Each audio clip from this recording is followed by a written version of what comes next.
Hello, hello, hello. This is your girl, Sada Star, coming to you live with another episode of A Day in the Life of the Alpha Woman, the official podcast of the Easy Breezy Life community. Before we jump into today's topic, I just want to send out our little reminder that nothing we share on this podcast is intended to replace professional help. We always want to encourage you to reach out to your accountant, your legal professional, a doctor. Get the professional help you need because we believe that the Easy Breezy Life is a group project. So before I jump into today's topic, I wanted to take a brief break. We'll be right back after a word from our sponsors.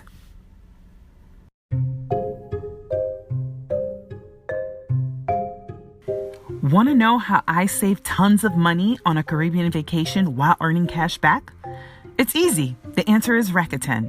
Sign up online today using the link in our episode notes so you can start saving and earning cash back on your favorite online stores.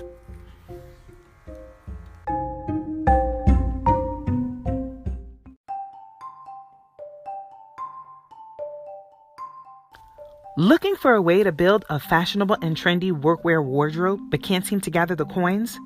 Then check out New York & Company's amazing subscription service, New York & Company Closet. Get access to hundreds of outfits that you can rotate on a monthly basis for an affordable monthly fee. Check out the link today in our episode notes to get access to your next fashionable wardrobe.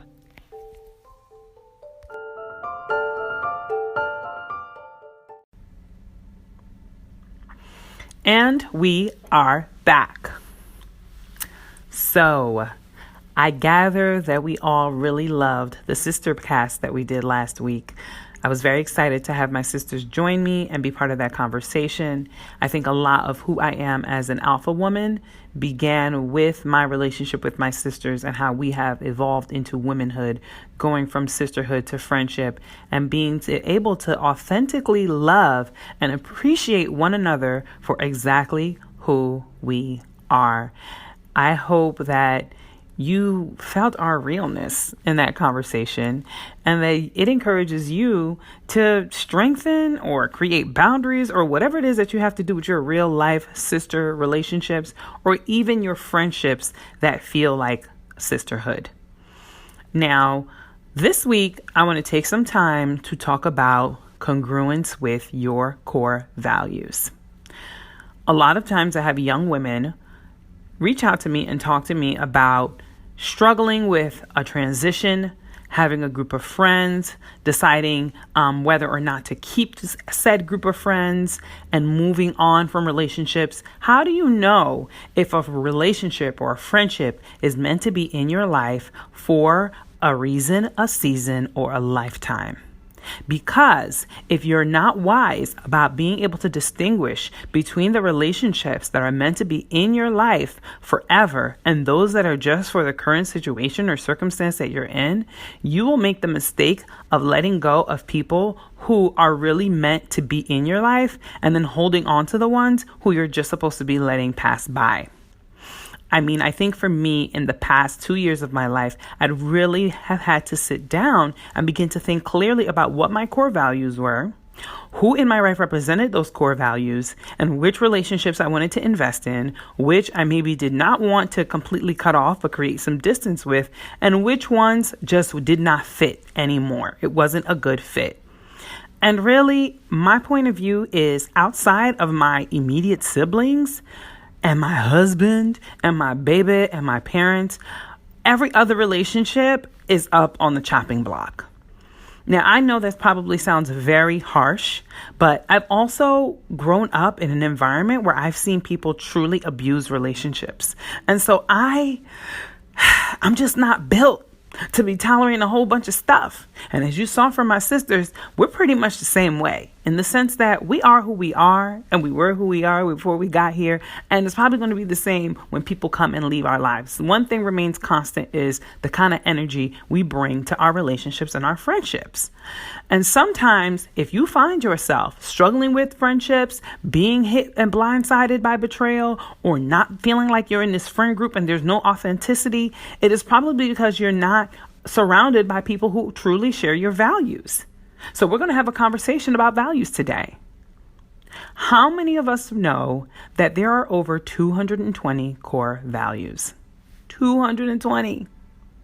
First of all, that's a lot of values. I think there's probably not really all that much that they probably all fall under certain buckets. But at the end of the day, there are 220 different ways to describe our values. And your value system is going to dictate what drives your decision making. It's going to dictate who you choose to spend your time with, how you choose to spend your time, whether or not you achieve and accomplish your goals. And it's really going to make and dictate what kind of environment is optimal for you to achieve based on your core values. And I believe that synergy comes from aligning our core values with what we're doing day to day and what is called helping us make money. So I'll use myself for an example. One of my huge core values is being able to serve, right? Service is a huge value for me. And so my job, what I do for a living in higher education, allows me to serve. It allows me to develop young people. It allows me to teach. I love education. I love learning. And so because I value things like learning and education and being able to serve, my work doesn't feel like work because it's in direct alignment with what I want to do and how I want to spend my time. Being on a college campus when learning is one of your core values feels like heaven because you can learn every single day. Now, another example for me is being able to be resourceful. Resourcefulness is a huge core value. That's one of the reasons why if I'm thrown into a life situation, after I'm done crying and licking my wounds, my mind automatically shifts to being able to figure out how to successfully navigate and scale that experience. And it doesn't change. The circumstances change. The situation might change. The story, the occurrence, the crisis might change. But that resourcefulness has remained constant throughout my life. And a lot of times, the reason why you're struggling in your friendships, in a romantic relationship, is because you have connected your ship, or you hitched your wagon onto a wagon or a vehicle that does not have the same values you have. So we have to talk about that. We have to make a decision about what's really important. So I'm going to go through some of mine. I shared a few, but I'm going to talk about the ones that really grind my gears, right? The ones that really keep me going. And I think a huge part of my values is authenticity. Right? Authenticity is so important to me. It's one of the reasons why I can come onto this podcast every week and be unapologetically myself with you guys. It's one of the reasons I can talk about my shortcomings, my wins, and all of those things, because at the end of the day, I have no hangups about being who I am. Right? A lot of people in our generation or upcoming generations are spending a lot of time posturing for people who do not like them, people who do not care for them, to impress people who are not going to care about them the next day. But the way that I like to look at it is what you see is what you get. And you're going to have to make a decision as to whether or not my core value of authenticity is in alignment with what you value. So I have a very close pastor who mentors me, and one of the things he told me was, I don't allow my friends to choose me. I choose my friends. And when he said that to me, I really didn't understand. But the more that I thought about it, the more that I realized was that my pastor had a really strong sense of his personal values. And when he came across individuals who did not share his personal value system, he simply didn't befriend them. Now, that's not to say he didn't help them, coach them, cheer them on, celebrate them, but friendship, deep friendship, intimate friendship was not something he was willing to give or engage in with people who did not share his core values. So his strong understanding of his value system made it very clear and easy to identify who he was going to roll with and who he wasn't. And as such, when people approached or came into his life, he held their values and held their conduct and held their behaviors up against his litmus test of list of values. And if they aligned, then they stayed. If they did not, he moved them right along without guilt. And I think that's very important, especially if you're a woman of faith and you believe in the idea of loving your enemies and loving everyone. Love does not mean being BFFs. Love does not mean tolerating behaviors that are inappropriate. You still have to filter the people who come in and out of your life based on your value system. And when they align, you keep them. When they don't, you let them move on. The same goes for relationships. You're out here thinking that if you marry a certain individual, that you are somehow going to be able to change them. You can't change anyone. People change based on one, the grace of God, or personal decisions that they make on their own. You yourself, as a human being, cannot enforce enough influence on another individual to completely change their value system. You can have influence, but it's a long road. And why would anybody choose to completely change someone if they don't align to begin with? And I know people, especially when we're looking for a partner, it's hard out here in these streets. If you're an educated woman, it's hard to find other educated counterparts. But the truth of the matter is, the pain that is going to come into your life by you choosing to align with someone who doesn't have your values is going to be way worse than you being by yourself.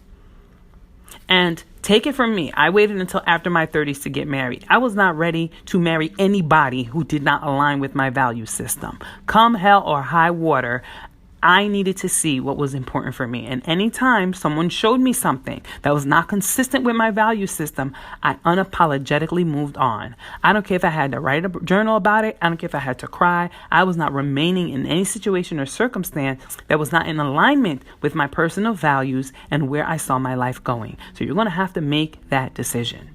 Right? Another really important value of mine is excellence. It's got to be good, and I don't want no parts. It has got to be good, or I don't want any parts. Now, there is a difference between excellence and perfectionism, because a lot of times I say excellence and people hear perfectionism, and they are not the same. Requiring everything to be done exactly how you want it to be done and need it to be done is not a spirit of excellence. That's called a spirit of control.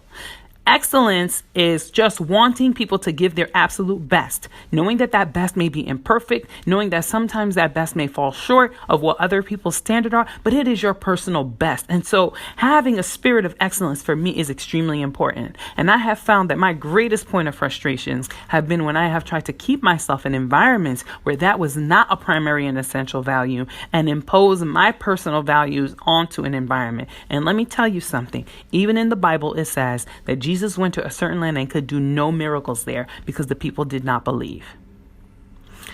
Value system, when you find yourself in a new environment, you have to ask yourself if the values or the culture of that environment are in alignment with your values. If they are not, then you have to make some serious decisions about whether or not you're going to stay. And if you do stay, then you've got to adjust your expectations accordingly. But more importantly, above all of that, you need to ask God where he's planting you. Because the truth of the matter is, I have found myself in my career, in my marriage, in my relationships, in my personal friendships, in environments where I felt the individuals or the culture did not align with my values. But what I did not understand was that God was using those circumstances, using those situations to change me and help me understand that there was something broken in my value system that needed to be more in alignment with what God wanted for my life and what his word said. So I say that even as you identify your values, you got to give God room. You got to give God room if the life that we're trying to live is one that is pleasing to him. Another very important value for me, which is, I guess, in alignment with authenticity, is doing my best to be honest. I have a really hard time playing politics in the sense that I am okay to be friendly with anyone. I'm okay to have I can have a conversation with anybody. Strangers on the elevator, strangers on the train tracks. I can have a conversation with anyone and find a way to connect. But that connection must be authentic and it must come from an honest place. In contrast, there might be some people, out there in the streets who value other things. And sometimes honesty is not a primary, essential value for them. And for me, that tells me that I can't have a deep, close, intimate relationship with such individuals. And because I am true to myself, because I'm true to my values, when I find that there's too much tension between my friendship or relationship and another person's set of values, I make the decision to cut ties. And there have been some times, let me tell you, I didn't get this right 100% of the time, all the time. There have been some times that I have made room for people in my life that I have not have made room for, and they stayed in there way longer. Ended up derailing my plans, ended up creating a series of sabotage events in my plans because I wouldn't let certain people go. So what are your values? In the notes section of this podcast, I am going to leave a nice, short, know your values, easy breezy life exercise for you to download and complete. And part one of that exercise is going to tell you, one, to just kind of circle what you perceive to be your values. Then you're going to group those values and you're going to pick your top 5. Your top 5, when you're looking for a partner or a friendship, if they don't represent at least 3 of those, they can't even be in your friend list, sis. They can't. We got to have at least 3 in common. That's my rule, not anybody else's rule. We got to have at least 3 core values in common before I can decide whether or not I even want to pursue a friendship. And I am so stringent about that at this point in my life that I will examine and study someone for months and months and months before making a decision regarding if and how intimate of a relationship and a friendship I want with that individual. And I am unapologetic about it because you know why? Your girl is trying to live an easy breezy life. The word of God says that his yoke is easy and his burden is light. The friendships that you are involved with should never feel like you are carrying a boulder or you're doing this by yourself or like it feels forceful. That's just too much. People don't have enough time, right? If you're like me, you got commitments 5 days a week and maybe Sundays you're at church. Who wants to give up their one Saturday and Friday evening to friendships that don't fill you up and give you joy? Not I, said the cat. Not I. So you have to begin to ask yourself when you look at your top personal values, what is essential to my life? What represents my primary way of being? What is essential to supporting my inner self and my goals? And who represents that? And if there's a part of my life, the way that I'm acting out that's incongruent with what I perceive my values are, how can I get around people who are living, breathing, and walking the values that I'm trying to develop? Right? Because it's just like a muscle, right? For me, if a personal value that I'm trying to develop is patience, I'm going to surround myself with people who are so patient that I have no choice for that thing to rub off on me. I'm not going to be around people who struggle with patience like I struggle with patience. If timeliness is a value that I'm trying to cultivate, then I'm going to get around people who are sticklers for time. I'm not going to hang around people who have no regard for time because then I'll never change. We have to begin to behave and be consistent with what we proclaim our values are. We have to make it personal. We have to put it into use because the Bible says that wisdom, constantly learning and not putting it into use, that is not representative of what God has for his women and how he wants us to walk out. And if we're going to say it, he wants us to be it. He wants us to do it. He wants us to walk it. I'm going to give you an example. One of these days, I was in the gym and a really heavy-set guy comes up to me and gives me his business card. Now, mind you, I was already struggling because I did 20 minutes on the elliptical and your girl was tired, okay? And now I'm laying there trying to do my little stretches and he's like, go ahead, keep stretching. But this man is visibly out of shape. As the man is talking to me and telling me about all of this knowledge he knows about workout and stretches, all I can think about is, well, how are you going to teach me about working out when you are clearly not in tip-top shape? I don't think I want you to train me. I think if I want to pay you for training, you're going to have to show me some physical proof or some receipts about how you in shape. And I'm not making any negative comments about body positivity. More power to him. What I'm saying is that if I'm trying to build muscle, I'm probably going to go with the trainer who looks like he has a lot of muscle, right?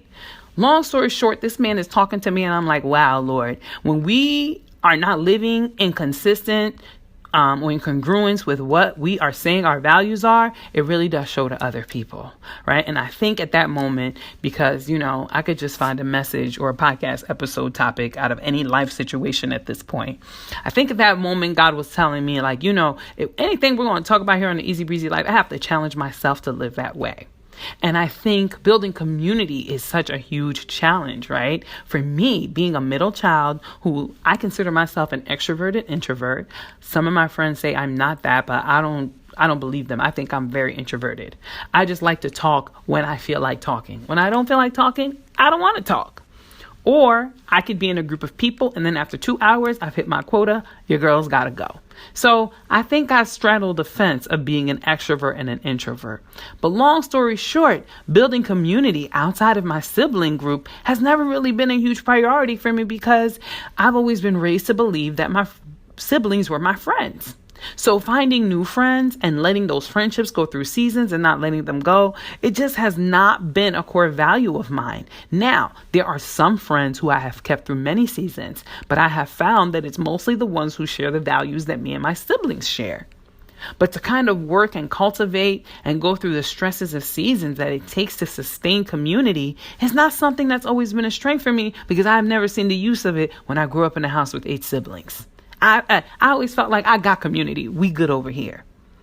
But I see in myself that part of the easy breezy life is God trying to force me and call me out of my comfort zone of only being friends with my sisters and only really truly connecting with them and building sincere, long-lasting relationships through this Alpha Woman community. And I am so excited that you get to be part of this journey with me. And I really want you to take some time this week, download the core value exercise off of my website, complete it, and respond to me, okay? Leave me a voice message on the podcast. Leave me a message on the website. Let me know what came up as your core values. We're also going to do some cool engagement things on social media with this week. So please know your values. Align your friendships, your decisions, your career choices, your business decisions with what you perceive to be those values. And my hope is that above all else, you will align your values with what the Word of God says. Let His Word be a lamp unto your feet and a light unto your path. I love you. God bless you. Go out there, kick butt, and we're going to come back next week and do